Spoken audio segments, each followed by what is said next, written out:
చెప్పండి. విచారణ జరగక ముందుకే మంగ్లీని ఎందుకు మీరు దోషిగా చూపెడుతున్నారు? అసలు నేను మీకు ఇప్పుడు కూడా నేను మళ్ళీ చెప్తున్నాను, గతంలో ఎఫ్ఐఆర్ అయింది తన పైన, విచారణ ఏం కదా, ఆల్రెడీ పోలీసుల పంజాగుట్టలో ఆల్రెడీ తన పైన కేసు కూడా నమోదైంది, A5గా కూడా ఉంది. గతంలో కూడా ఇట్లే హేమ గారి పైన కూడా ఈ విధంగానైతే తనని పూర్తిగా అంటే సినిమాలకు వెళ్ళి పక్కన తీసి ఏది ఆ బెదిరింపులు ఎక్కడికి వెళ్ళి స్టార్ట్ అయింది? ఇప్పుడు ఆ డైరెక్టర్ సింగర్ పేరు తమ్ముడు సురేష్ బొబ్బిలి ఉన్నాడు, ఎవరి గురించి మాట్లాడుతున్నారు? ఏ లాయర్తో మాట్లాడుతున్నారు?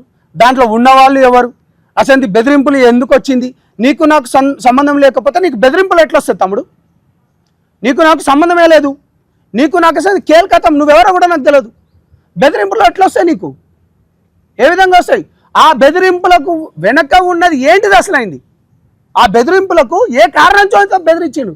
అందుకే కదా అయింది. ఆడ చాలా క్లియర్గా చెప్తున్నాను. అంటే 2-3 పాయింట్లల్లో నేనేమంటున్నానంటే, కేసు ఒకటైంది, A5గా అయింది.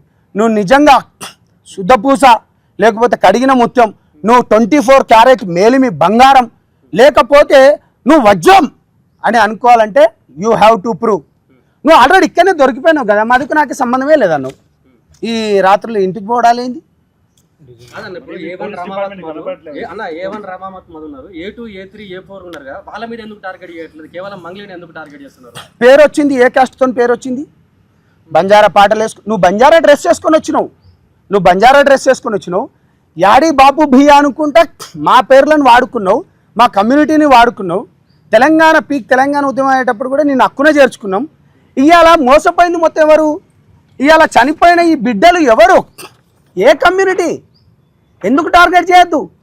ఈ బిడ్డలే కదా నీ పాటలను చూస్తే, ఈ బిడ్డలే కదా నీ పాటలను లైక్ చేస్తే, ఈ బిడ్డలే కదా నీకు ఏది మన షేర్లు కొడితే, మా బాయ్, మా బంజారా బిడ్డ, మా వేషం, మా వేషద్వారాన్ని అనుకున్న. అందుకనే కదా మిమ్మల్ని